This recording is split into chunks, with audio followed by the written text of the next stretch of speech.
जय हिंद दोस्तों, मैं आप सभी के बीच लेकर आ गया हूँ क्लास 12th का आपका केमिस्ट्री सब्जेक्ट का क्वेश्चन बैंक सॉल्यूशन में अभी करा रहा हूँ। ठीक है, तो ये वीडियो का लेक्चर नंबर आपका ये कितना है? तो 9, 10, 11, ये 12, यानी कि वीडियो का ये कितना है? 4 नंबर है वीडियो। ठीक है, तो आज हम लोग करने वाले हैं क्वेश्चन बैंक 2012 का सॉल्यूशन। ठीक है, तो वीडियो को शुरू से अंत तक जरूर देखिएगा। तो चलिए स्टार्ट करते हैं, एकदम ऑब्जेक्टिव पर धुआं धुआं करते हैं हम लोग। देखिए बोला गया है कि सोडियम ऑक्साइड यानी Na2O में सोडियम की कोऑर्डिनेशन संख्या क्या होगा, कितनी होगी? तो देखिए, अगर हम क्या करते हैं, यहाँ ध्यान दीजिए, ये कितने तल बढ़ रहे हैं। ठीक है, इसको ध्यान दीजिए, हमने कितने कितने बनाया? 3 ठो बनाया। ठीक है, और इसके ऊपर से एक और हमने क्या कर दिया, बना दिया। और इसके बीच में जो यहाँ पे देख रहे हैं, यहाँ पे जो बच रहे हैं इसको हम कलर कर दे रहे हैं। ठीक है, तो यही जो है दोस्तों, यही जो है इसका सोडियम का कोऑर्डिनेशन संख्या बतलाएगा। तो कितने कितने इसमें यहाँ पे स्पर्श करें, कितने तल? 1 2 3 4, कितने? 4। तो याद रखिएगा कि ये सोडियम ऑक्साइड में कितने कोऑर्डिनेशन संख्या है सोडियम ऑक्साइड का? 4। याद रखना है 4। ठीक है, याद रखना है। ठीक है, अगला सवाल देखते हैं। ये हमने थोड़ा सा छोटा सा एक ट्रिक के माध्यम से आपको बताया। अगला देखिए, ये बोला है 5% केन शुगर अनुभार जिसका 342 दिया है, चीनी का अनुभार होता है, तो आइसोटोनिक है। 1% घोल एक्स के साथ मिला हुआ है, तो बोला है कि एक्स का अनुभार कितना होगा। तो इसके लिए एक छोटा सा ट्रिक है। ठीक है, तो क्या ट्रिक है देख लीजिए। हम ए को, केन शुगर को ए मान लेते हैं, केन शुगर का मात्रा को हमने ए माना है। ठीक है, तो इसका वेट, केन शुगर का वेट हम ऊपर लिख देते हैं। ठीक है, और मोलिक्यूलर जो वेट है उसका ए का, वो नीचे लिख देते हैं। ठीक है, बराबर। अब देखिए, एक्स घोल है ना जी, उसको हम, उसकी घोल की मात्रा एक्स को हम ऊपर डिनोट करते हैं कितना परसेंट है, और हमें एक्स का अनुभार जो है ना, यानी हम इसको क्या, मोल अनुभार को मोलर बोला जाता है, मोलिक्यूलर। ठीक है, तो इसको हम MW से डिनोट कर रहे हैं। ठीक है, और यहाँ x। ठीक है, तो ये हमें निकालना है। यही हमने एक छोटा सा ट्रिक लिखा, इस सूत्र के माध्यम से, इस ट्रिक के माध्यम से हम आसानी से सॉल्व कर सकते हैं। देखिए, तो इसका देखिए कितना दिया है, 5% दिया है केन शुगर, 5% इसका वेट दिया है। ठीक है, और इसका मोलिक्यूलर कितना दिया है, इसका वेट 342 दिया है, 342। ठीक है, ये हमें पता चल गया। अब देखिए कितना है, 1% इसका एक्स के साथ ये पे इसका मात्रा दिया है 1%, यानी 1 दिया है इसका। ठीक है, वेट आपका घोल का। और देखिए इसका मोलिक्यूलर घोल निकालना है, मेरे को निकालना है, ये मेरे को निकालना है। चलिए, तो इसमें कितना हो जाएगा, 5 MWX बराबर, इसको गुना कर लेंगे तो कितना हो जाएगा, 342। अब हमें क्या निकालना है, MWX निकालना है ना, तो 342/5। अब भाग लगा दीजिए, यही इसका राइट आंसर आ जाएगा। तो कितना हो जाएगा दोस्तों, 6 बचे 30। ठीक है, और 8 बचे 40, और 4 बचे 20, कितना आ गया, 68.4। तो 68.4 देखिए ऑप्शन नंबर सी दिख रहा है, यही इसका राइट आंसर हो गया। ठीक है, एक्स का अनुभार निकल गया। ठीक है, एक्स का जो अनुभार है, मोलिक्यूलर वेट कितना निकला, यही आपका एक्स का मोलिक्यूलर वेट निकल गया हमें कितना, 68.4। तो यही इसका राइट आंसर। अगला सवाल देखते हैं। तो ऐसे सवाल आएगा तो इस ट्रिक के माध्यम से बना सकते हैं। चलिए अगला देखते हैं। चलिए, तो अगला सवाल देखिए, निम्न में कौन लायोफिलिक कोलाइड है? तो लायोफिलिक कोलाइड दोस्तों इसमें कौन है? तो इसमें देखिए, गोंद का नाम सुने हैं, ये गोंद जो है आपका लायोफिलिक कोलाइड है। और जो अंतिम को दिख रहा है ना, दूध, कुहासा, रक्त, ये लायोफोबिक है, लायोफोबिक कोलाइड कहलाता है। और ये गोंद जो है लायोफिलिक कोलाइड कहलाता है। ठीक है, क्लियर है। आगे देखिए, निम्न में कौन सी धातु प्रचुर मात्रा में भूपट्टी में पाया जाता है, माने पृथ्वी के अंदर माने भूपट्टी में कौन सा धातु प्रचुर मात्रा में ज्यादा मात्रा में मिलता है? तो आप सुने होंगे एल्यूमिनियम, क्योंकि आप देखे होंगे कि जहाँ तहाँ पोल पे बिजली का तार लगाया जाता है तो ज्यादातर एल्यूमिनियम का तार रहता है, क्योंकि वो प्रचुर मात्रा में प्रकृति में पाया जाता है। ठीक है, तो इसका आंसर हो जाएगा दोस्तों एल्यूमिनियम हो जाएगा, है ना। आगे देखते हैं, निम्न में कौन सा सबसे शक्तिशाली आक्सीकारक है?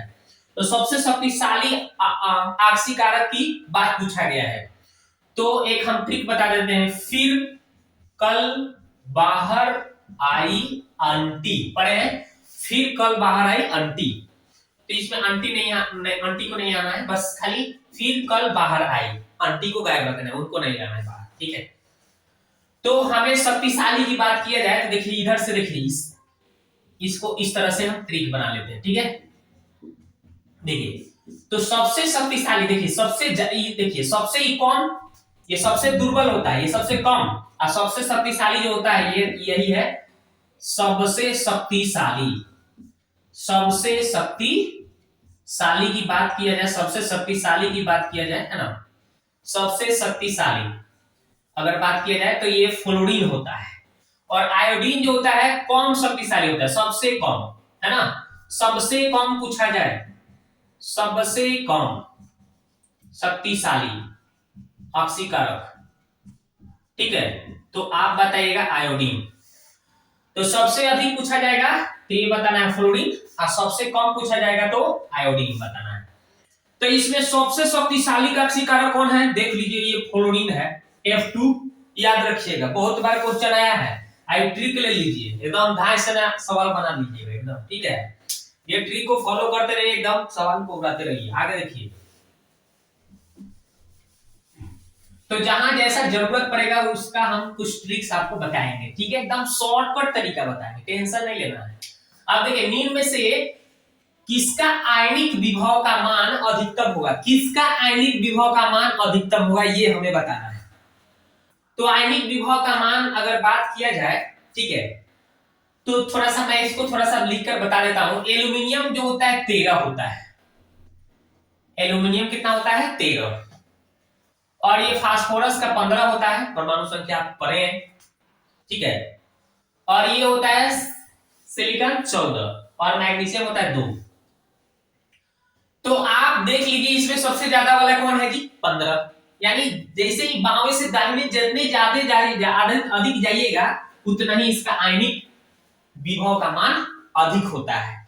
बाएं से दाहिने जाइएगा, जैसे जैसे जाइएगा विभव का मान बढ़ता जाता है। तो सबसे ज्यादा किसको देख लीजिए, पी को गया है ना, 15 है, इसका 15 है, सबसे उधर वही है 15। तो इसका आंसर दोस्तों कौन सा हो जाएगा आपका? ऑप्शन नंबर बी, क्या पी हो जाएगा। ठीक है ना, ये तो आपको पता हो गया। फास्फोरस, पी का क्या बोलते हैं? फास्फोरस बोलते हैं, वही इसका उत्तर हो जाएगा। ठीक है, अब हम लोग आगे की ओर क्वेश्चन को देखते हैं। चलिए इसको हम मिटाते हैं। ठीक है,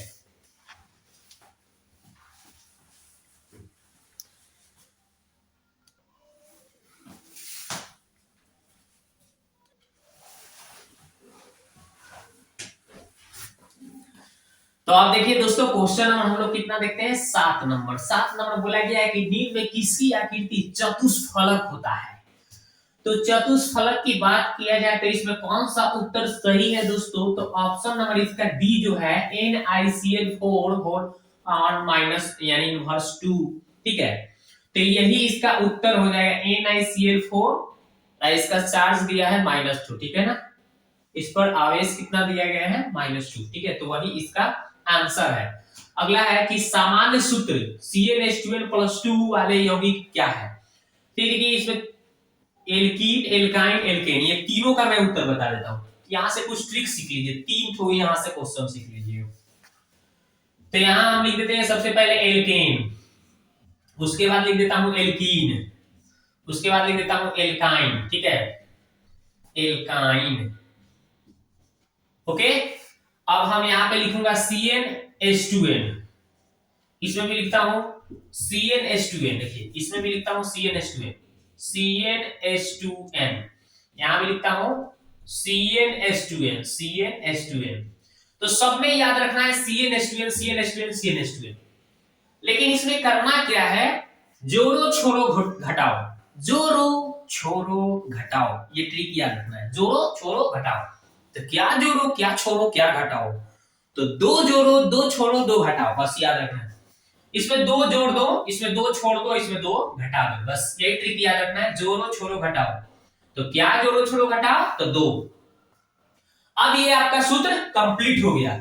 ये एल्कीन, ये आपका एल्केन का हो गया, ये एल्कीन का हो गया, ये आपका एल्काइन का हो गया। ठीक है, तो इसको याद कर लेना है। और एल्केन में सिंगल बाउंड और एल्कीन में डबल बाउंड और एल्काइन में ट्रिपल बाउंड होता है, याद रखिएगा। बॉन्ड की संख्या भी पूछा जाएगा, तो ये आप याद रखेंगे। समझ गए कि नहीं? तो बस यहां से देखिए आपको कितना सारा चीज हमने आपको बता दिया। ठीक है, जोड़ो छोड़ो घटाओ से यहाँ आपको हमने कितना चीज सिखा दिया है। तो यहाँ पे पूछा क्या गया है, तो इस ट्रिक को याद रखिएगा, जोड़ो छोड़ो घटाओ, दो जोड़ो दो छोड़ो दो घटाओ। इसमें CnH2n, CnH2n, CnH2n लिखना है, दो जोड़ना है दो छोड़ना है दो घटा देना है। Alkane alkene alkyne, alkane alkene alkyne, याद रखना।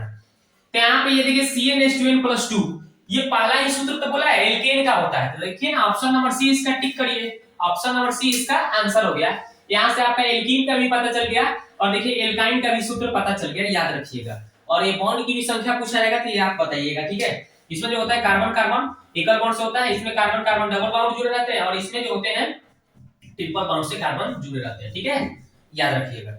आगे बढ़ते हैं, चलते हैं आगे। क्यों इसमें थोड़ा सा मैंने आपको एक्स्ट्रा नॉलेज दे दिया ताकि आइंदा ऐसा अगर सवाल आता है तो आप नहीं भूलिएगा, इसलिए मैंने ऐसा ट्रिक बताया।